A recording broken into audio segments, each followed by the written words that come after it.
استاد نے class room میں سوال کیا کہ کوئی مجھے بتا سکتا ہے کہ برائی کیا ہے؟ ایک شاگرد نے ہاتھ کھڑا کیا کہ سر میں بتا سکتا ہوں، لیکن اس سے پہلے میرے کچھ سوالوں کے جواب دیجیے۔ تو استاد نے کہا کہ ہاں ہاں پوچھو۔ شاگرد نے پوچھا کہ سر یہ بتائیں کیا اندھیرے کا کوئی وجود ہوتا ہے؟ تو سر نے کہا کہ ہاں اندھیرے کا وجود ہوتا ہے۔ تو شاگرد نے کہا کہ نہیں سر، اندھیرے کا خود کوئی وجود نہیں ہوتا، یہ روشنی کی عدم دستیابی کا نام ہے۔ دوبارہ پوچھا کہ سر یہ بتائیں کیا ٹھنڈ کا کوئی وجود ہوتا ہے؟ تو سر نے دوبارہ ہاں میں سر ہلایا کہ ہاں ٹھنڈ کا وجود ہوتا ہے۔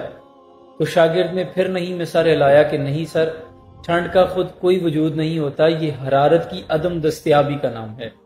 جب حرارت نہیں ہوتی تو ٹھنڈ لگتی ہے۔ فزکس کے مطابق ہم حرارت اور روشنی کا مطالعہ تو کر سکتے ہیں، لیکن ٹھنڈ اور اندھیرے کا مطالعہ نہیں کر سکتے۔ بالکل اسی طرح برائی کا خود کوئی وجود نہیں ہوتا، جبکہ یہ ایمان اور اپنے رب پر توکل کی غیر موجودگی کا نام ہے۔ جس میں ایمان اور توکل موجود ہے وہ اتنا ہی برائی سے دور ہے، اور جس کا ایمان کمزور ہے وہ برائی میں مبتلا ہے۔ اسی شاگرد کو آج دنیا البرونی کے نام سے جانتی ہے۔ جزاکم اللہ خیر۔